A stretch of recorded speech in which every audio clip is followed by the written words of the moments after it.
Hello guys, my name is Pranjit Sharma and I achieved All India rank 139 in GATE CSE 2023 and I am going to pursue my MTech from IIT Bombay।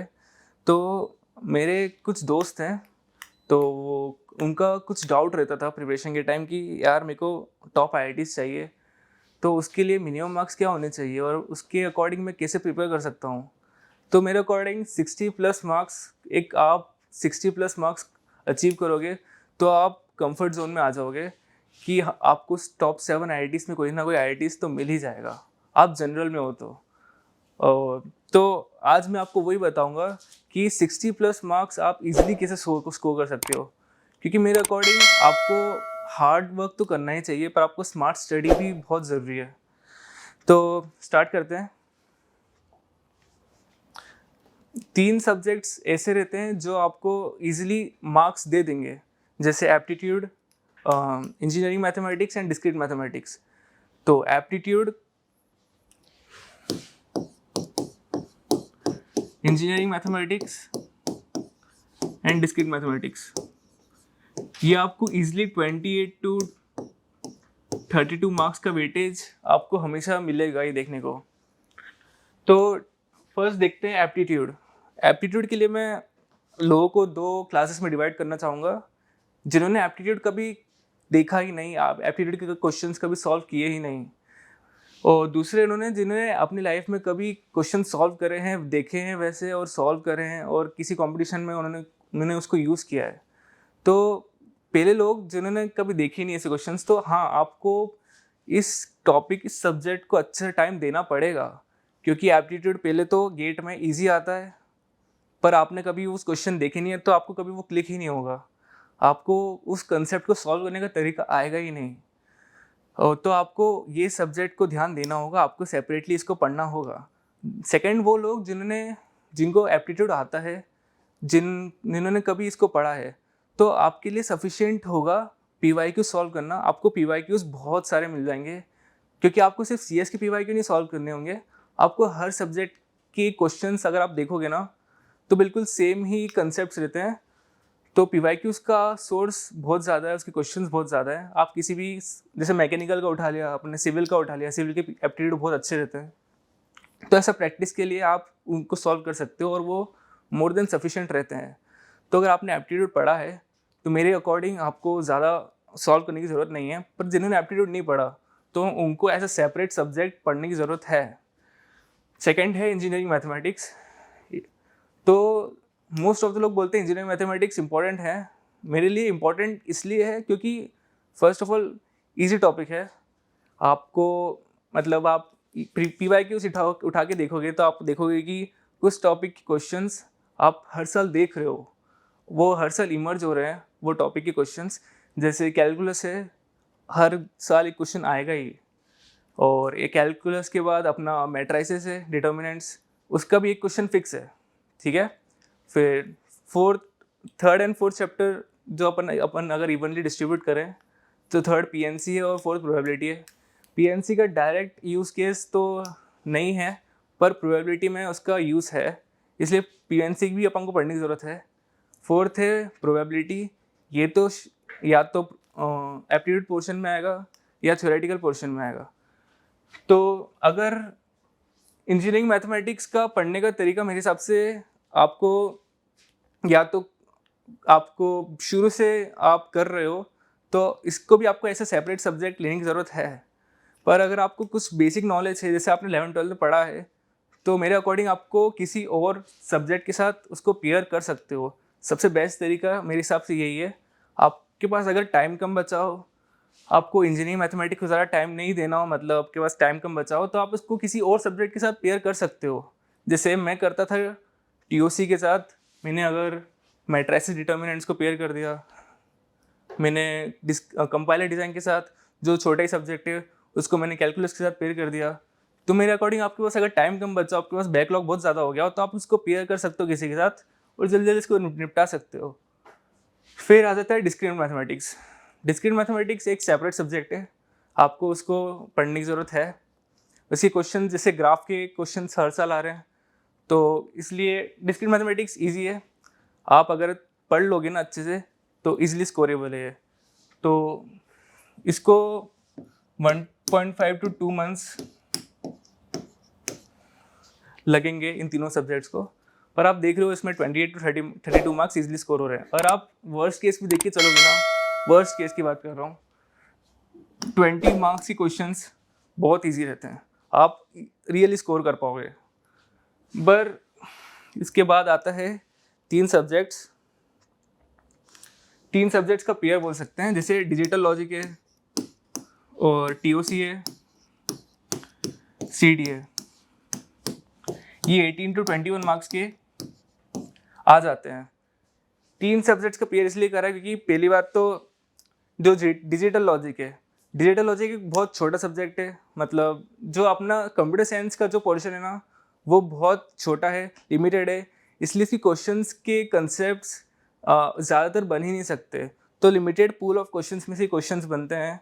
इसलिए digital logic को अपन easy subject बोल सकते हैं, क्योंकि ये पढ़ने में ज़्यादा टाइम नहीं लगता, इसको ज़्यादा इन्वेस्ट देने की ज़रूरत है नहीं, और क्वेश्चंस ईजिली बनते हैं। हर आप PY की उठा के देखोगे ना तो ईजिली स्कोरेबल है ये।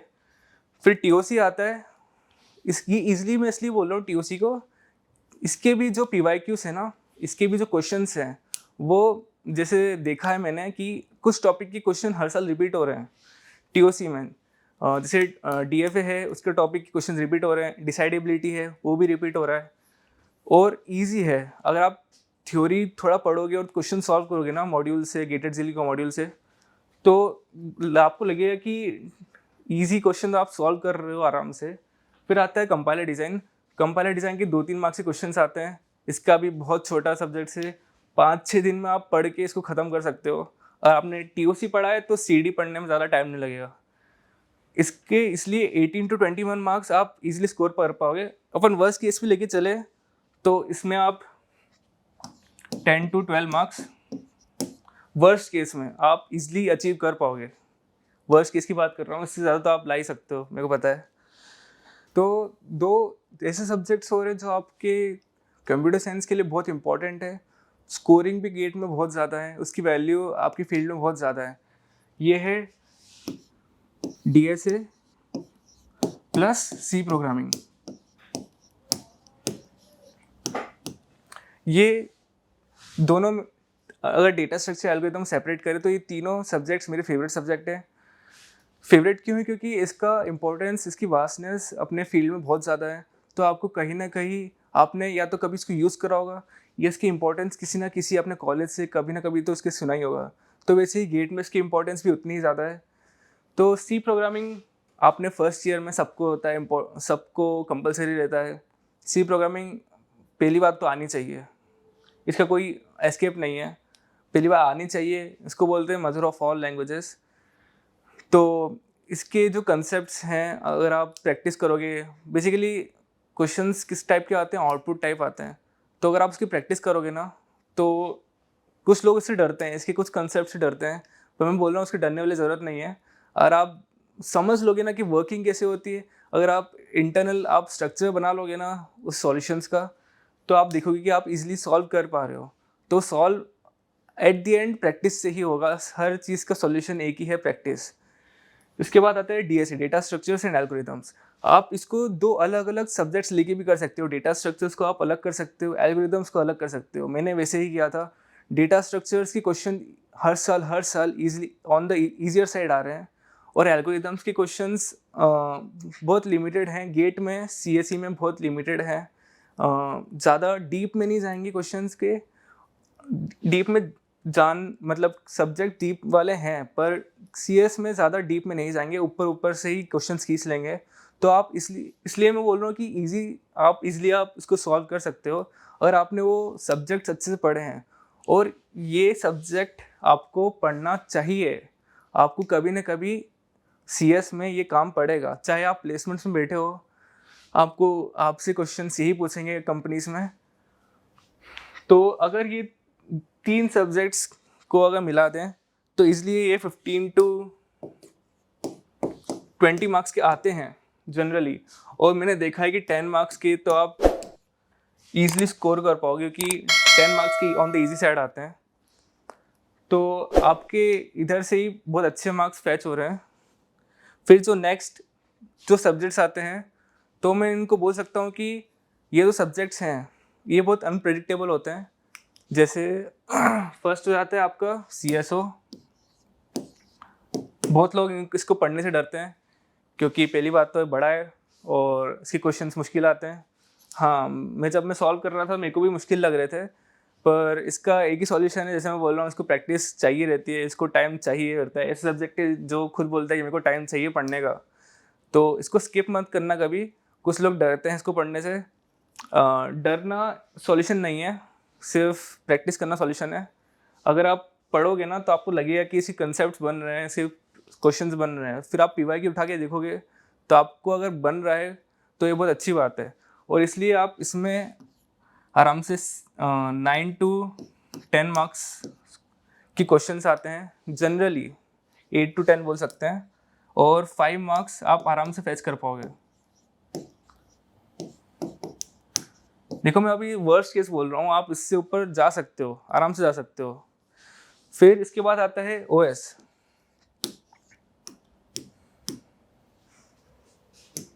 OS जस्ट लाइक CSO आपसे प्रैक्टिस मांगता है, आपको इंडिविजुअली इसको टाइम देना पड़ेगा। जैसे मैंने इसको कुछ 20 डेज दिए थे सिर्फ और सिर्फ OS करने के लिए। 20 डेज सिर्फ मैंने OS की प्रैक्टिस करने के लिए दिया था। मैं गेटेड सेल की बेसिक मॉड्यूल उठाता था, चैप्टर वाइज टॉपिक वाइज करता था, फिर एडवांस मॉड्यूल उठाता था, इसकी टेस्ट देता था, तब जाके मेरे को इसके कॉन्फिडेंस बिल्ड हुआ, तब जाके मेरे को सारे PYQs बनने लग गए इसके। तो जस्ट लाइक CSO आपको इसको टाइम देना पड़ेगा। इसके बाद आता है अपना DBMS।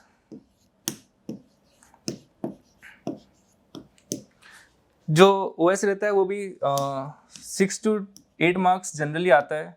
DBMS आता है आपका 8 to 10 मार्क्स का।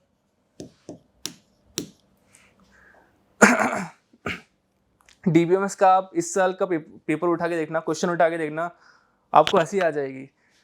तो ऐसा मतलब इजीली स्कोरेबल है। आप देखोगे कि एक क्वेरी का क्वेश्चन तो आएगा ही हमेशा, तो उसका आप अच्छे से प्रैक्टिस करोगे ना तो आपके माइंड में ही वो चीज़ें चलने लग जाएगी कि क्वेरी एग्जीक्यूट हो कैसे रही है। इस साल का तो बहुत सिंपल क्वेश्चन आया था। अगर आप इसकी क्वेरीज की प्रैक्टिस करोगे और एक दो टॉपिक्स हो रहे उसकी प्रैक्टिस करोगे तो आप इजीली भी इसको स्कोर कर पाओगे। इसको भी अलग से आपको टाइम देना पड़ेगा। अगर आप 20 डेज दोगे, मैक्स टू मैक्स 20 डेज दोगे, तो ये टॉपिक भी आपको कंफर्टेबल हो जाएगा। तो आप देख सकते हैं कि इधर से आपके 10, 20, 30, 40, 50। तो नेक्स्ट एंड लास्ट सबसे लेंथी सब्जेक्ट है। कुछ लोगों को बहुत मुश्किल भी लगता है, कुछ लोग थ्योरेटिकल भी बोलते हैं, कुछ लोग उसको पार्शियल न्यूमेरिकल बोलते हैं। ये है कंप्यूटर नेटवर्क। ये भी सेम है, 8 to 10 मार्क्स के क्वेश्चंस आते हैं। कंप्यूटर नेटवर्क में ऐसा होता है कि सब्जेक्ट सबसे वास्ट सब्जेक्ट इन सब में से कंप्यूटर नेटवर्क है। इसमें पढ़ने की चीज़ें बहुत ज़्यादा हैं। तो इसमें सबसे हेल्पफुल टिप ये है कि आपको सिर्फ और सिर्फ सिलेबस में स्टिक होना है।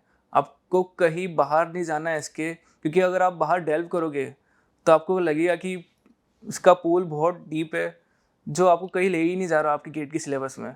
तो आपको सिर्फ सिलेबस पे स्टिक होना है। अगर आप नोट्स पढ़ोगे, गेटेड सेल के नोट्स पढ़ोगे, आप सॉल्व करोगे, तो आपको पता चलेगा खुद से कि कौन से क्वेश्चंस इंपॉर्टेंट है और कौन से क्वेश्चंस इस सिलेबस के बाहर है। आपको अगर वो आप सिलेबस में स्टिक होगे ना तो आपके लिए जो सब्जेक्ट है वो आपको नैरो बनते हुए दिखेगा। और सबसे इम्पोर्टेंट बात है कि कंप्यूटर नेटवर्क जो है, आप उसको अगर आप टॉपिक वाइज स्प्लिट करोगे ना तो आपको लगेगा कि ये कुछ सब्जेक्ट्स का क्लब है। जैसे application layer, data link layer है, नेटवर्क लेयर है, ये सब का आपस में कोई कनेक्शन है ही नहीं। तो आप इसको इंडिविजुअली सॉल्व करोगे ना तो आपको लगेगा कि ये ईजी पार्ट्स का एक मिक्सचर है, एक क्लब है जो आपको हार्ड लग रहा है। तो इसका पढ़ने का सबसे अच्छा तरीका ये है कि आप इसको टॉपिक में स्प्लिट करो। हर एक टॉपिक को आप अपना स्ट्रॉन्ग पोर्शन बनाओ।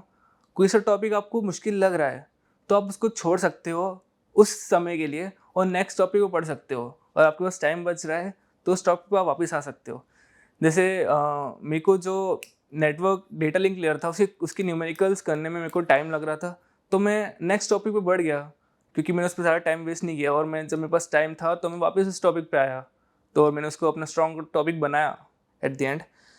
तो आप देख सकते हो कि इन 4 सब्जेक्ट्स में at the worst case 4 subjects में जो बहुत ज़्यादा वेटेज के होते हैं, मैं बोल रहा हूँ 35 to 40 मार्क्स तो होते ही हैं, इसमें से आप 20 मार्क्स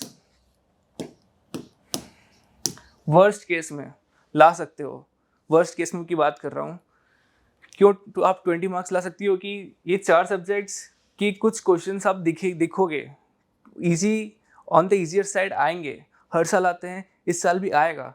20 मार्क्स के क्वेश्चंस आपको दिखेंगे ऐसे, अगर आपने प्रैक्टिस करी हो तो आपको लगेगा कि वो पैटर्न फॉलो कर रहे हैं।